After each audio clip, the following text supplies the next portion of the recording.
Buenas noches, Dios los bendiga. Pueden tomar asiento. Pido perdón porque estoy un poquito moquillado, así que si me doy vuelta o algo, sepa que estoy quitando las molestias. ¿Todo bien? ¿Cómo están? ¿Bien?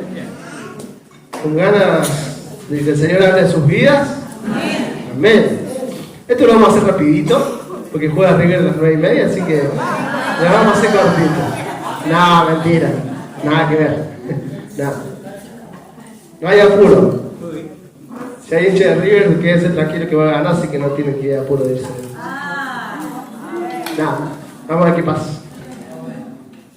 Así es, y por ahí vamos a ir. Por eso te digo, tenga tranquilidad. Aprovechando este espacio, quiero hacer una publicidad ya que estamos. Tamara no está, entonces no voy a mostrar la Biblia. Pero sí saben que los lunes tenemos un programa de radio con mi amigo Nahuel, el amigo Pablo, el pastor Víctor que hoy no está. Y es un programa por ahí deportivo. No sé, a lo mejor si le interesa tanto, ¿no? Pero bueno, lo hacemos los lunes de 18 y 19:30. No sabemos cuánto nos escuchan, o mejor nos escuchan, o nos mandan mensajes, pero al menos nosotros la pasamos bien, nos divertimos. La hora y media se cuenta que dura, se nos pasa enseguida, como si fueran 10 minutos. Pero la pasamos bien. Pero para los que nos escuchan, y otros que también nos están acompañando, saben que en una parte del programa y que compartimos el contenido, hacemos para divertirnos las predicciones de los resultados de los partidos de la fecha del fútbol argentino. ¿Sí? Aparte de nosotros cuatro, tenemos algunos hermanos de acá de la iglesia que nos acompañan y bueno, nos habíamos puesto la propuesta el lunes pasado, no de esta semana sino anterior, que teníamos que invitar a 2 personas, o de la iglesia o de afuera, que se sumaran a este proyecto. El fin es solamente para que haya un ida y vuelta entre los que hacemos el programa y también de esa forma poder conseguir gente de otros lados que escuche la radio. Y el propósito del programa deportivo es justamente llevar la radio a más audiencia de la ciudad, aunque no sean creyentes o no, pero sabemos que la obra es del Señor y que a través de un programa puede obrar. ¿Amén? Amén. Bien, y en estas predicciones que hacemos, ¿sí? ¿No sé tener la tablita, Benja? Estas son las tablas que vamos haciendo. Los rojos son que le erraron el resultado. Y los verdes, los que acertaron. ¿Sí? Anda cambiándome a las fechas, Benja. ¿Podés? Bien. Bueno. Como verá, no verá. Hay algunos que aciertan más, que aciertan menos.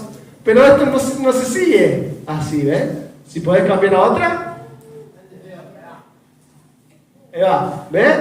Acá hay más verde. ¿Otra? Y acá hay mucho rojo.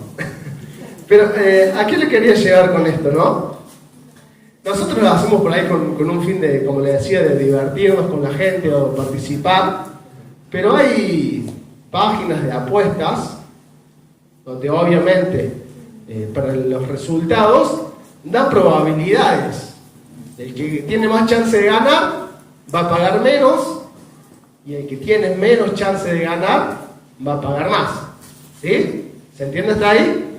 ¿Y en qué se basan más o menos en estas estadísticas para poner, no sé, por ejemplo, que esta noche que está el partido, que River paga 2 pesos, ponele, y Blooming, que es el equipo que juega, paga 5? No sé, no me fijé, pero les doy un ejemplo. ¿En qué se puede basar más o menos esas estadísticas? ¿Quién juega de local? Si hay alguna baja, si hay alguna ausencia, el nivel del equipo, viene jugando bien, viene jugando mal, cómo está el contexto del club, está bien, está medio con problemas.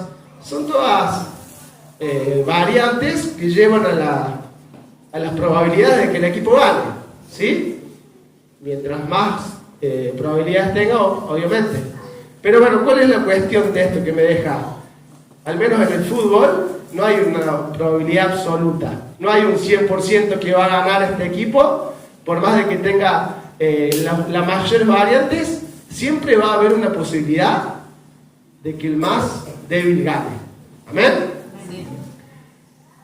Algunos, no sé, de los que participamos, no sé si tenemos en cuenta las variantes estas que yo le decía, pero sí sé que hay algunos que lo utilizan de otra manera.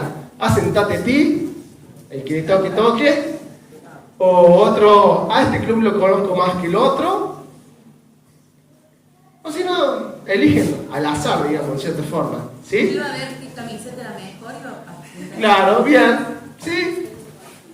Pero bueno, en cierta forma, izquierda-derecha, como dice el amigo Jan, ahora me toca el medio, ahora la derecha.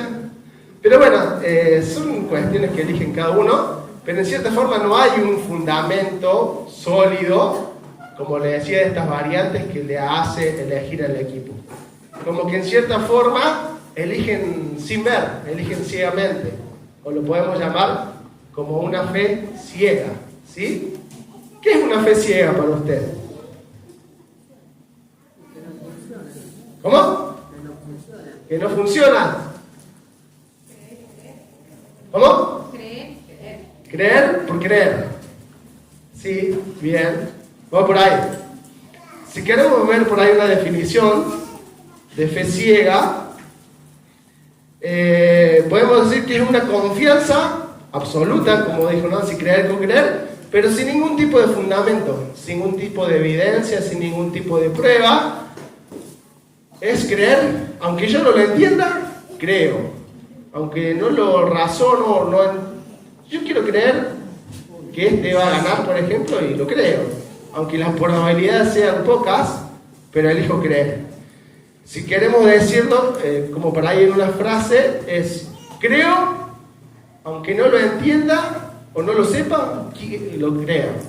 O si queremos ponerle un ejemplo, es como si saltáramos al vacío y no sé si va a haber algo más, pero yo salto y aunque no sé si hay algo abajo que me va a salvar o no, lo podemos describir de esa forma, a una fe ciega, ¿sí? Y la pregunta que le quería hacer, a través de ya más o menos explicarle como fe ciega, ¿es nuestra fe ciega? ¿Qué cree usted? ¿O cómo es? Eso, hablando ya a lo espiritual. ¿Tenemos una fe ciega o no? ¿No? No, porque la fe está basada en fundamentos. Bien, exactamente. Nuestra fe, o la fe que habla la palabra de Dios, o la fe bíblica, justamente no es ciega, sino que tiene razones, como decía Nahuel, fundamentos. ¿Y cuáles pueden ser algunos de esos fundamentos? Yo le voy a compartir 3, si a usted le gusta anotar, si no después. A través de la palabra de Dios podemos ver, al menos yo anoté 3, puede que haya más, en por qué, cuáles son esos fundamentos. El primer fundamento se basa en conocer a Dios. ¿Quién es Dios? ¿Cómo es Dios? ¿Sí? Y te voy a hacer un ejemplo. Yo la tengo acá a mi esposa y a Lulu. La voy a usar ella porque me va a hacer mal. Lulu, ¿vos me conocés? ¿Sí? Sí. ¿Vos me conocés? Bien. Lulu, ¿cómo se llama mi mamá? ¿Cómo se llama mi mamá? ¿Cómo se llama mi papá? No. ¿Cómo se llama? Lulu, ya que vendías helado, ¿cuál es mi helado favorito?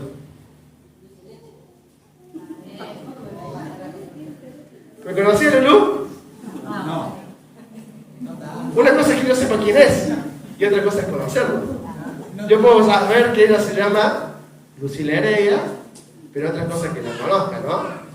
Siempre a mí me queda el dicho que cuando estábamos haciendo el curso de la policía teníamos en una materia donde un profesor nos daba como ejemplo que al momento del patrullaje, que una de las tareas preventivas es identificar a las personas que andan en la calle, ¿no?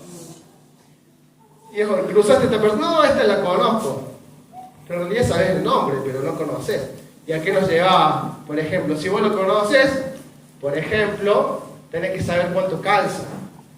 Porque si vos después encontrás una huella, podés deducir si de acuerdo al número del calzado. O por ejemplo, qué cigarrillo fuma. Porque si encontrás una colilla de cigarrillo, te puede dar una pista que puede ser esta persona. ¿Ah? Eran ejemplos que nos daban, pero bueno, por saber quién es no se trata de conocerlo. Yo puedo saber quién es Dios, pero no conocerlo. Y cuando me refiero a esto es saber cuál es la personalidad de Dios, cuáles son sus atributos, qué es lo que le gusta a Dios y también lo que le desagrada. ¿Sí? De acuerdo, cuanto más yo tenga conocimiento de quién es Dios, que me lo revela su palabra, es un fundamento para mi fe. ¿Amén? El otro fundamento, no voy a repetir la palabra, se basa en conocer las promesas de Dios. ¿Quién sabe cuántas promesas hay de Dios en la Biblia? ¿Un número? 3.000, dice nadie. ¿Quién da más? A ver, el que acierta se lleva una promesa de Dios para su vida. A ver. ¿Ah? ¿Quién da más? Estamos quedando cortos, chicos. Se basa que hay entre 7.000 y 8.000 promesas de Dios. Muchas ya se cumplieron. Algunas se tienen que cumplir. Pero hay muchísimas promesas de Dios. Y más para los hijos de Dios. ¿Sí? El tema es que no es importante que yo sepa cuántas promesas hay de Dios, sino cuántas estoy viviendo. ¿Sí? ¿Cuánto me muevo yo por las promesas de Dios? Y no solamente hay promesas lindas y hermosas. Amén a esas promesas que Dios dice que nos trae libertad, que nos va a redimir, que nos ama, que nos va a sanar, que nos va a libertar, que nos va a restaurar. Amén todas esas promesas. Pero también hay promesas negativas, donde Dios nos dice, si vos no haces esto, te va a pasar esto. O si vos haces esto, te va a pasar esto. Amén. Pero se basa en conocer justamente las promesas de Dios, y mientras yo más me aferro a las promesas de Dios, es donde mi fe va a estar más fortalecida. Cuando yo estoy pasando por una tribulación, como decía mi esposa al principio, pero sé que la promesa de Dios, que aunque yo pase por el valle de sombras, Él va a estar conmigo. ¿Amén? Y eso me va a llevar a andar, a atravesar el valle de sombras, sabiendo en la esperanza de que Dios está a mi lado. ¿Amén? Y uno punto más de los tres es una fe que vive también las experiencias personales. Y no hablo solamente de las experiencias personales que tenemos en la Biblia, que hay un montón. Desde, le digo lo más grande, de José, de Moisés, de Josué, de Daniel, de David, de los apóstoles. No nombro a Jesús porque Jesús es mayor. Pero las experiencias personales de esos hombres de la fe, si lo queremos decirlo, aparte de su experiencia, yo tengo que tener mis propias experiencias. O escuchar la experiencia que está viviendo mi hermano. Pasó por dicha situación, pero sostuvo su fe.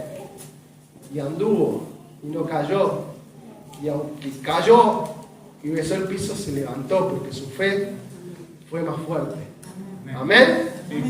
Entonces son estos tres aspectos, así de simple forma, de cómo nuestra fe se puede basar, ¿sí? En que no es una fe ciega, sino que justamente hay estos tres fundamentos.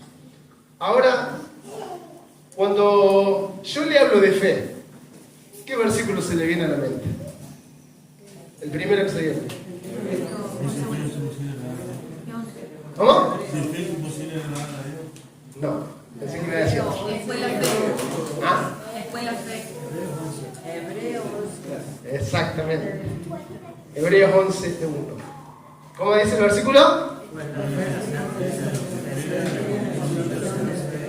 Exactamente, lo sabemos bien. ¿Sí? Yo siempre cuando leo este versículo, siempre se me viene a la mente una imagen para poder comprenderlo bien. Y yo me imagino a través de este versículo una parada de colectivo. ¿Sí? Yo estoy en la parada de colectivo. ¿Sí? Yo tengo la certeza. ¿Y por qué tengo la certeza? Y porque seguramente habrá una gaceta para poder esperar, habrá un cartel que dirá parada de colectivo, o también habrá otras personas esperando, ¿no? Entonces, algunos de esos factores son los que me hacen tener esa convicción de que si yo sé que me paro acá, yo sé que el colectivo va a venir. ¿Sí? Tengo esa certeza. Por ahí puede llegar un poquito más tarde el colectivo, se retrasa, pero en algún momento va a llegar. ¿Sí? Y aunque no vea que viene, yo sé que va a venir. ¿Sí? Entonces, como decía, tenemos la certeza a través, como le he dado estos ejemplos, del colectivo, que era la gente, el cartel, el indicador, que son elementos o fundamentos o pruebas o evidencias que me hacen saber qué va a pasar. Lo mismo es con nuestra fe.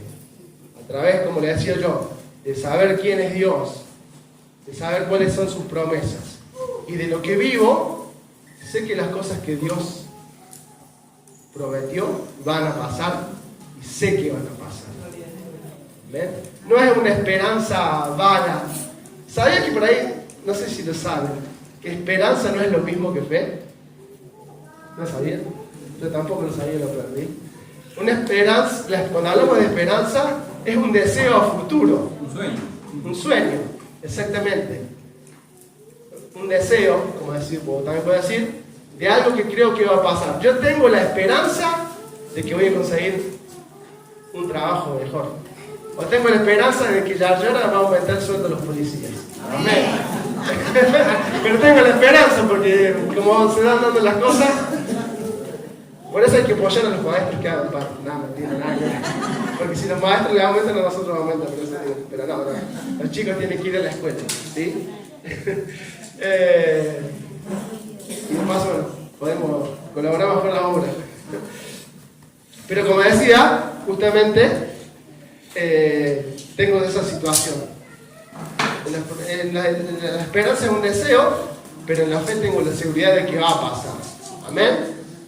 Bien, si lo queremos resumir en cierta forma o diferenciar entre la fe ciega o la fe bíblica de la que estamos hablando, es justamente que la fe ciega cree sin pensar.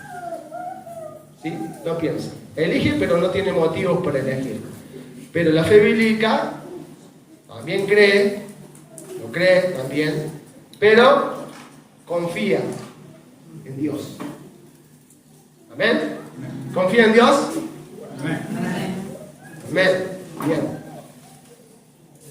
Perfecto, entonces. Hasta ahora me estoy salvando un poco.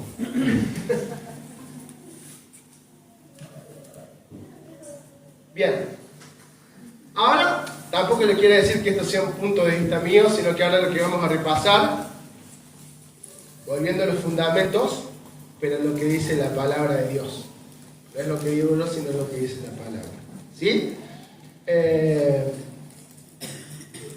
El punto número 1 que podemos decir es, como decíamos o repasamos recién en Hebreos 11:1, la fe se basa en evidencias, en fundamentos, como los tres que les repetí. ¿Sí? Son esos 3 puntos. No se trata solamente de creer, sino de creer sin pensar, sino también de la razón, sino también de tener convicciones y de saber justamente que es esperar en quién es Dios. ¿Amén? Amén. Este ya lo pasamos recién, lo pasamos rapidito. El segundo punto que vamos a leer, y después lo tiene listo, es Isaías 1:18. Venid luego, dice Jehová, y estemos a cuenta. Si vuestros pecados fueron como la grana, como la nieve será enflaquecido. Si fuere rojo como el carmesí, vendrá a ser como blanca lana. Repetí el principio. Venid. Venid luego, dice Jehová, Bien. ¿Y qué más?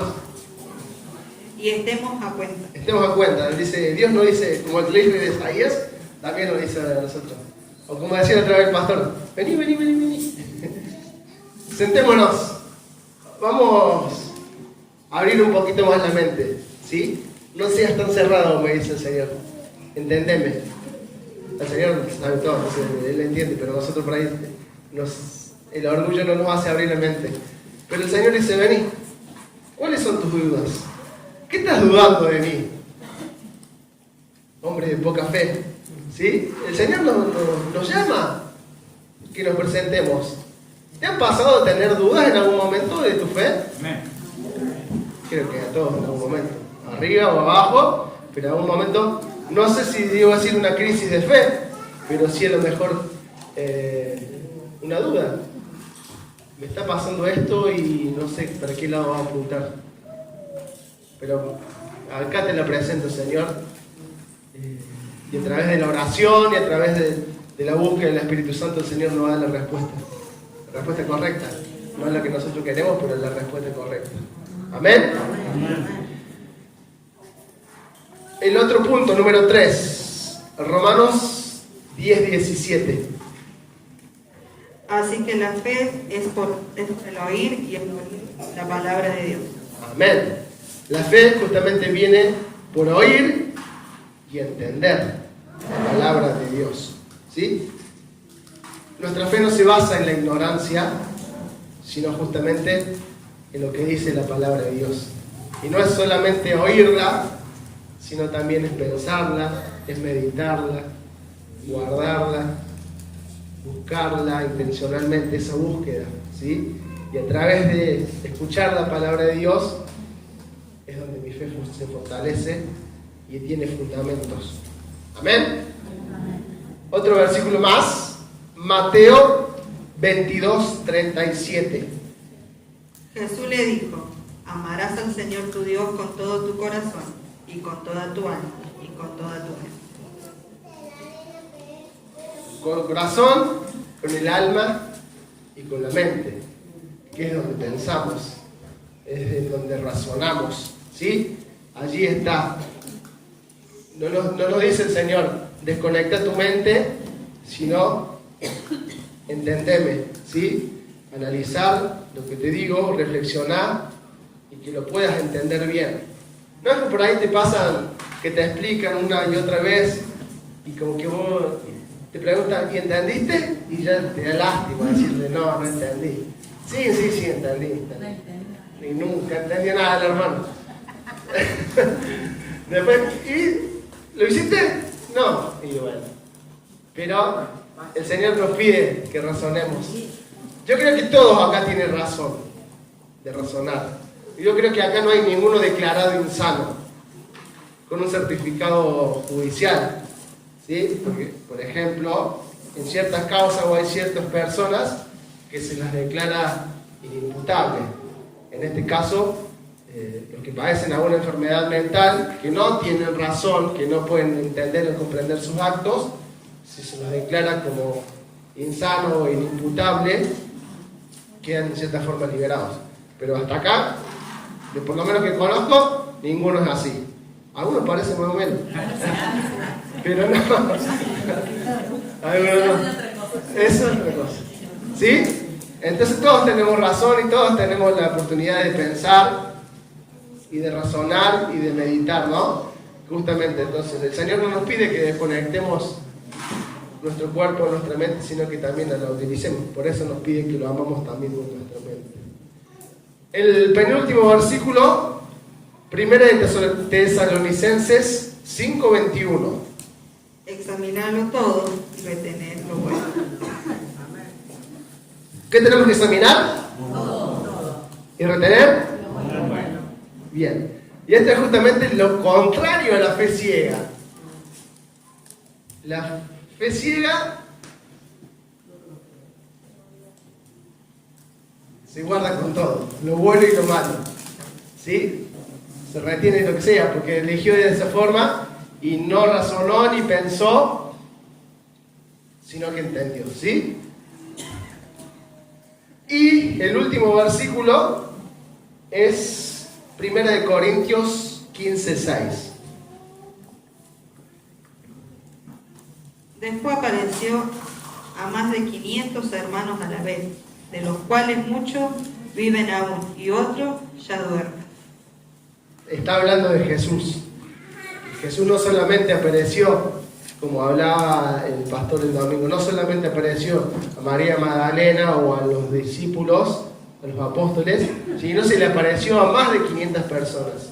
Más de 500 personas dieron fe, fueron testigos de que Jesús resucitó, ¿sí? Y parte de nuestra fe está fundada en hechos históricos, descubiertos a través de documentos, a través de relatos de testigos oculares que lo vieron a Jesús, porque nuestra principal fe es la resurrección de Cristo, ¿sí? Es la base de nuestra fe, porque en la resurrección, como se predicaba el domingo, es lo que nos hace creer y por eso seguimos a Cristo. ¿Amén? Entonces, como le decía, nuestra fe también está basada en hechos históricos sucedidos a través de documentaciones que se pueden encontrar en los museos de Israel en su mayoría, en descubrimientos arqueológicos y demás, ¿sí? Cualquier tipo de documentación es la que nos apoya a basar nuestra fe, ¿sí?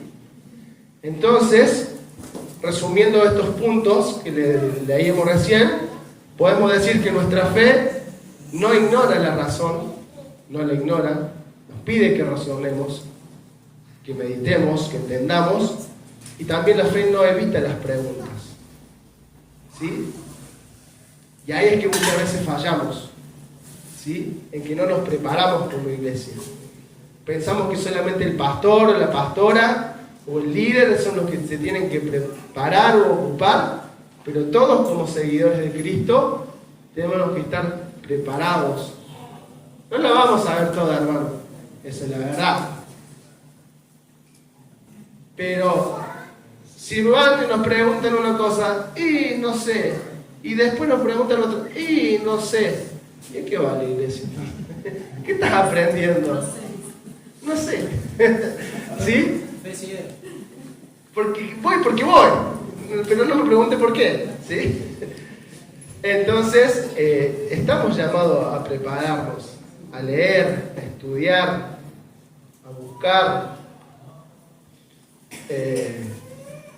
y es justamente confiar en Dios, porque a través de lo que vimos tenemos razón para hacerlo. Amén.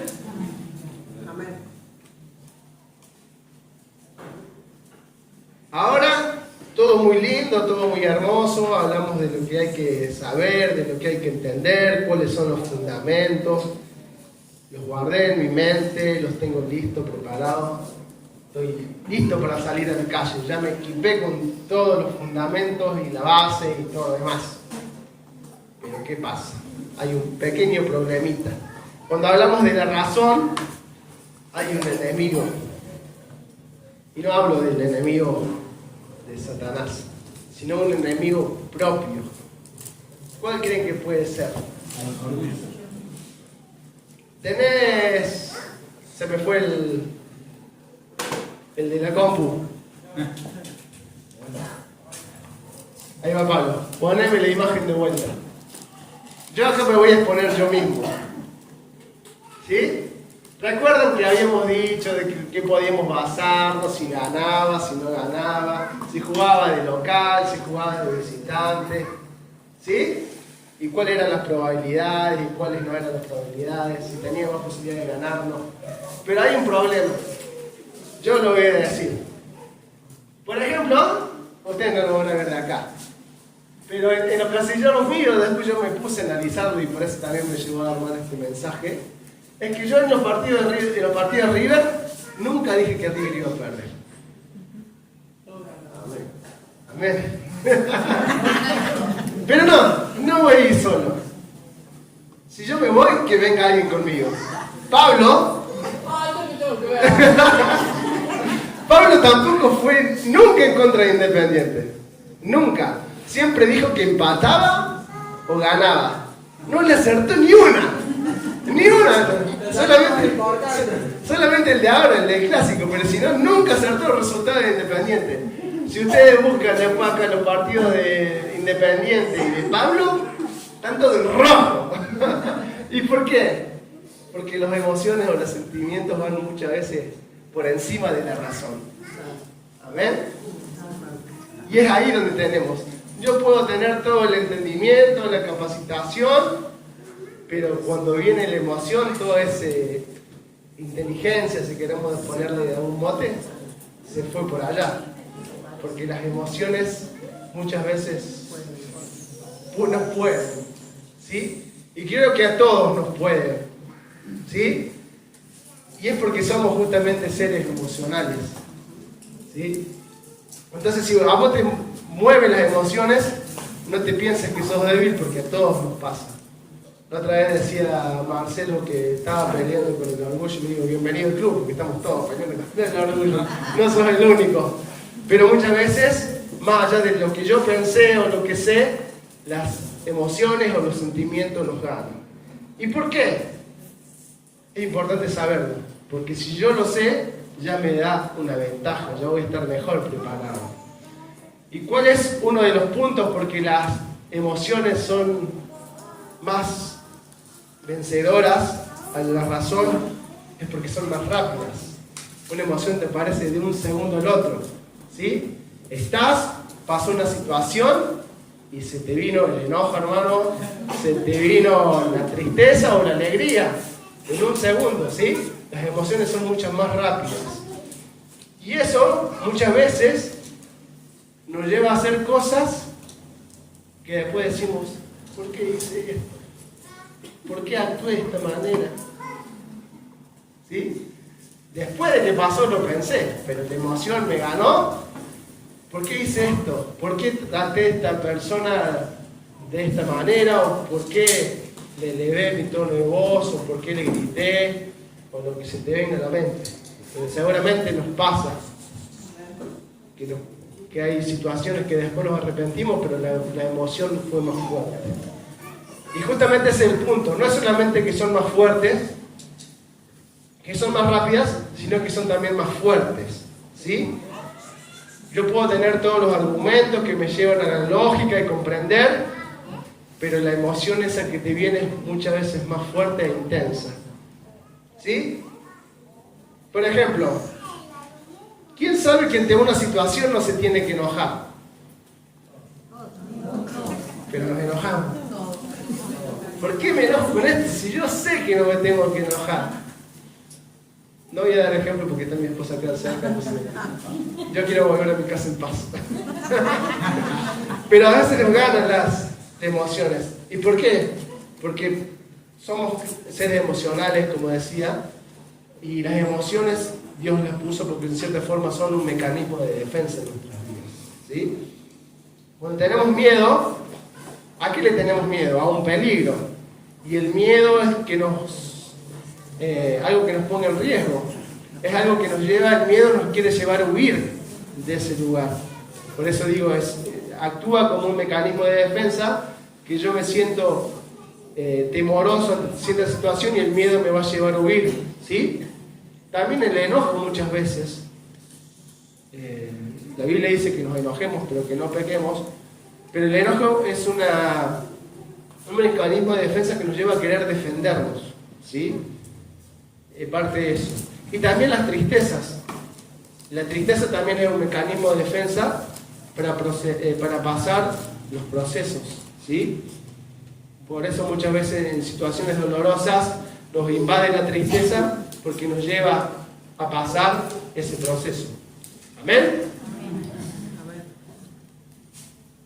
Y el problema está no en que no reaccionemos, en que dijimos, somos seres emocionales y tenemos emociones, y esas emociones nos llevan a los sentimientos, ¿sí? La emoción es algo efímero, pero el sentimiento es algo que ya queda dentro, en nuestro corazón y en nuestra mente. Pero el problema no es que reaccionemos, sino es que reaccionemos cuando no hace falta que reaccionemos. ¿Sí? Fue algo chiquito y no hacía falta que tuviera esa reacción. Yo siempre, que muchas veces decimos que tenemos problemas con el carácter, ¿sí? Más que problema con el carácter es nuestro temperamento, ¿sí? Una cosa es carácter, porque vos podés tener un carácter fuerte, pero no reaccionás, ¿sí? Porque justamente ese carácter es nuestra forma de ser, pero sí muchas veces nuestro temperamento nos juega en contra. ¿Amén? Y eso es lo que lleva muchas veces a que no actuemos de cierta forma cuando no hacía falta. Otro punto de las emociones, por qué muchas veces nos ganan a la razón, a la lógica, como decía, es que porque muchas de nuestras emociones están ligadas al pasado, por lo que vivimos. Cuando yo paso una situación, me lleva a un pensamiento de algo que viví y ahí brota esa emoción, ese recuerdo. A lo mejor doy un ejemplo, una persona que sufrió maltrato de sus padres, ¿sí? Un niño. Después esa persona creció y a lo mejor ve a otra persona maltratando a otro niño. Y ahí esas experiencias que había vivido le traen esas emociones, ¿no? ¿Le entiendes hasta ahí? Bien. Aunque sea algo pequeño, justamente si nos lleva el recuerdo de la experiencia pasada, es que nos generan una reacción grande. Y también, ¿cuál es el problema de las emociones? Es que si no las gestionamos, nos van a dominar. Y ahí sí, entramos en mayor peligro todavía. A pesar de que tenga esa fortaleza de la fe y el razonamiento y los entendimientos y los fundamentos y todos los mentos, es que si no la dominamos, ahí entramos en problemas. La emoción justamente no es mal en sí, porque nos pasa, estamos hechos así, como decía por ejemplo con mecanismos de defensa, pero cuando no tomamos nosotros el control y dejamos a las emociones que nos dominen, ahí sí realmente estamos en peligro de no saber a qué nos exponemos, ¿no? Por algo, justamente la palabra de Dios nos dice que el corazón es engañoso. También nos dice que sobre toda cosa guardemos nuestro corazón. Y también nos dice, transformados por medio de la renovación de vuestro entendimiento.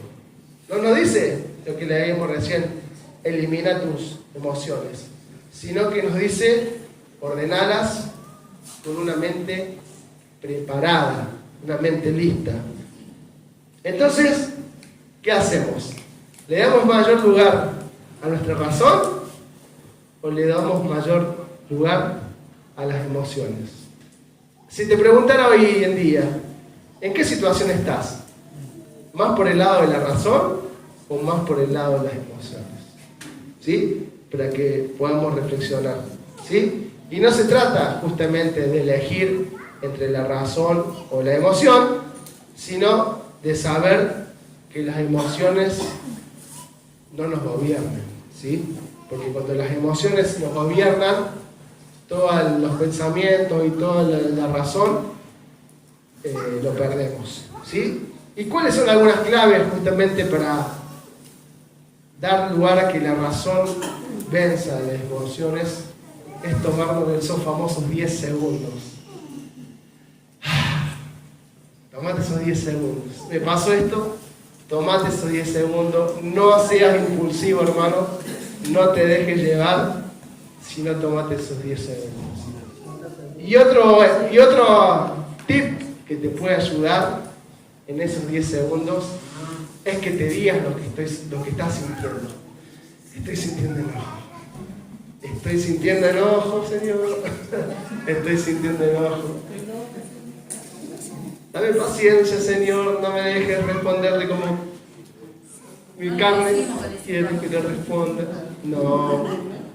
Pero por eso te estoy dando para que lo hagas. Decirle al Señor, estoy enojado, Señor. O también decirle, estoy teniendo miedo, Señor. veo lo que tengo enfrente y estoy teniendo miedo. No me dejes llevar por el miedo, sino que mi fe a pesar de lo que esté viendo, me va a sostener.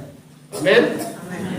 Y también, justamente, es contrastar con la verdad. Porque muchas veces de lo que sentimos no es verdadero. No es verdad. Y te doy un ejemplo por ahí. Para los que son esposos o novios, ¿alguna vez te pusiste celoso? Nunca. Nunca le hice lo volveré a hacer. Y a lo mejor sentiste celos y nada que ver. Se te cruzó la tanga, diría el pastor, aprovechamos que no está. Y nada que ver. A mí me pasó una vez, me voy a confesar. Todavía yo no venía a la iglesia. Una vez nomás. Bueno, pero veré el ejemplo que le voy a dar. No. Si me puedo contar, yo partido. Pero algo que me puso muy celoso. Y después tengo una que cuando venía a la iglesia, recién empezaba. Pero, fue en ese tiempo que mi señora estaba estudiando peluquería y subió una foto abrazada a un chico. Dame paciencia, señor, dame paciencia. Cuéntate bien. Y yo me puse celoso. Pero ¿cuál era la situación? Que ese chico era gay. Me puse celoso. ¿Viste ese como el video del amigo gay de tu novia? Y ni sabían cómo jugaba de River, de 4-3-3, la alineación. ¿Sí? Pero muchas veces sentimos cosas que no son ciertas. ¿Quiere que le cuente otro o no?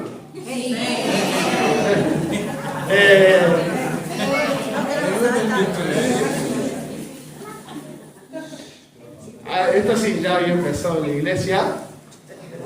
No voy a dar el nombre de esa persona porque no está acá, no sé por qué lado andará. Pero bueno, ella viene, estaba en parte de la escuela bíblica y demás. Y viene y me cuenta una situación. ¿Sabe que lo agarré a tal persona y le dije, vení, vamos a caminar? Nunca sale a caminar conmigo. Con él va a caminar. Y ese sentimiento lo guardé y... Y no saliste más a caminar. No, esto fue hace casi 5 años. Ellos saben de qué te hablo, por eso se ríe. Pero bueno, me pasó esa. Ella me lo contó inocentemente porque fue a ayudar a un hermano que estaba pasando por una situación y lo sacó de acá y lo llevó para otro lado para no exponerlo, sino para ayudarle, que comprendiera. Pero a mí me quedó esa situación y me puse muy celoso y fueron 2 días que la pasé mal, hasta que se lo confesé. Y ahí salió mi corazón. Pero por ahí muchas veces son situaciones que nos dominan y que no solamente son inventos de nuestra cabeza. ¿Sí? Entonces justamente contrastar con la verdad es lo que me va a ayudar a luchar. Amén. Y otra cosita más que tenemos para vencer a las emociones. No vamos hasta acá, el momento de testimonio termino. ¿Quién tiene el Espíritu Santo? Amén. Y cuando viene el Espíritu Santo, ¿qué nos da? Algo más. No le dé espíritu de cobardía, sino de... ¿Sabes qué? Dominio propio. Si vos tenés el Espíritu Santo, tenés dominio propio, hermano. Ahora hay que ejercitarlo. ¿Sí? Lo tengo, pero como yo siempre digo, acá abajo, le doy ejemplo yo mismo, alguna vez por acá debe haber un abdominal. Estará por ahí. Tengo la convicción y la certeza de que está y tengo los fundamentos. Perdidos, pero están. Tengo el deseo y la esperanza que alguna vez van a volver. Pero el tema es que lo tengo que ejercitar, si no, están tapados de los alfajores, de los tocazos de Marcelo, y de las tortas, y de la coca, y de lo que se imagina, y los tacos, y los ravioles, los canelones que no come Luchi, nada, pero están, nomás que hay que ejercitarlo, si no lo ejercita el dominio propio, es difícil. Y es justamente exponerme a este tipo de situaciones. Eso en el lado de las emociones, ¿sí? Como decía, volviendo, que tenemos que fortalecer nuestra fe. Tenemos que preocuparnos por fortalecer. Todos tenemos fe, porque la fe es un don de Dios. Pero a ese don ahora hay que darle trabajo, hay que darle manija, ¿sí? No sé... Salvo mi esposa, le voy a dar un desafío a los maestros de escuela bíblica. A ver quién recuerda. ¿Recuerdan cuando hicieron la obra acá del ejército y todo lo demás? ¿Sí? Levanten la mano a los maestros de escuela bíblica. Los que hicieron la obra. Bien. ¿Cuál era? Bueno, Luciana. ¿Cuál era el elemento de Luciana de la armadura?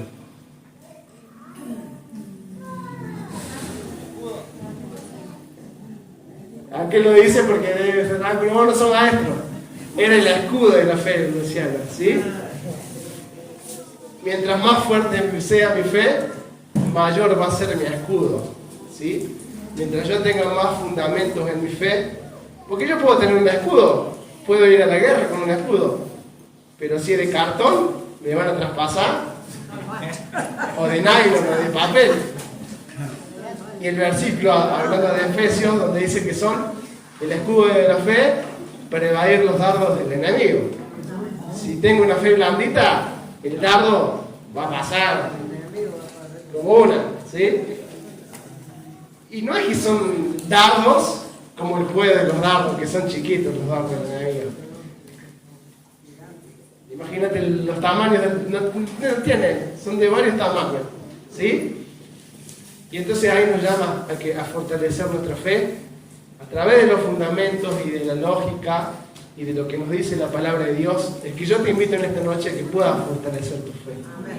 Que puedas tomar ese escudo para la guerra, para la batalla. No sé, los que vieron 300 y vieron algunos 300, cuando se ponen como ejército y se cubren todos juntos y una lluvia de flechas y ninguno llegó a tocarlo, porque no solamente se cubrían a ellos, sino se cubrían a sus compañeros a sus lados o atrás, en esa alineación. Y hoy el Señor nos llama a levantar nuestros escudos y a fortalecernos. Para los que no prestaron atención, o de los videos que por ahí compartimos, el lema de la conferencia era: seamos más peligrosos. ¿Sí? ¿Más peligrosos para quién? Para el enemigo. ¿Y cómo yo puedo ser más peligroso por el enemigo? ¿Con un escudo blandito o con un escudo fuerte? ¿Cómo voy a salvar a mi hermano? ¿Con un escudo de acero más grueso o de chapa? De acero más fuerte, ¿no? Y hoy son tiempos que debemos levantar nuestros escudos y ser más peligrosos para el reino de Satanás, para el enemigo, ¿sí? Es tiempo de levantarnos como iglesia, de transformarnos en esos verdaderos guerreros que levantan sus escudos y están preparados para la batalla. Amén. Te invito a poner de pie.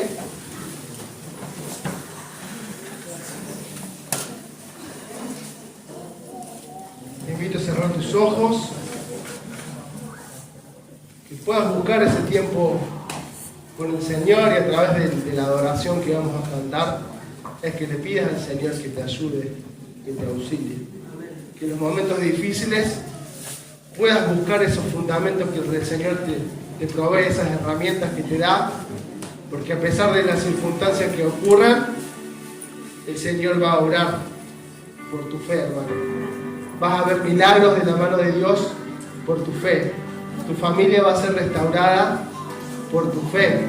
Vas a ser libre, vas a ser sano, vas a llevar el mensaje de salvación a los que necesitan, pero va a ser a través de tu fe, una fe fuerte, una fe sostenida, continua, que no mengua. Amado Dios, en el nombre de Jesús, nos presentamos ante ti como hijos tuyos, Señor, entregándote no solamente nuestro corazón, sino también nuestra mente, papá. Primeramente para que la limpies, para que quites todo pensamiento que el enemigo pudo haber puesto, Señor, que nos quiera hacer tambalear, papá, que nos quiera hacer menguar nuestra fe. Pero en el nombre de Jesús, con tu sangre preciosa, Señor, que nos cubre, que nos redime y nos salva, que nos quita manchas, Señor. Hoy la iglesia se levanta, papá, se levanta para prepararse para la batalla, prepararse para luchar contra los dardos del enemigo, Señor, para salvar esas almas que están perdidas, que no te conocen o están carentes de ti, papá. Que seamos una iglesia transformada, que sea una iglesia donde tu Espíritu Santo en cada culto se pasee, papá, donde tus dones espirituales avivan, papá, aviva a través de la fe de mis hermanos, papá. Aquel que está en situación no tan bien, fortalece su fe, abrázalo con tu amor, papá, con tus lazos de amor, tráelo a ti, Padre Santo. En el nombre de Jesús, hoy tu iglesia, tus hijos, declaran, Señor, que por nuestra fe, Señor, tu mano se moverá, tu mano liberará al cautivo, Padre Santo. En el nombre de Jesús, adoramos tu nombre, en el nombre del Padre, del Hijo, del Espíritu Santo. Amén.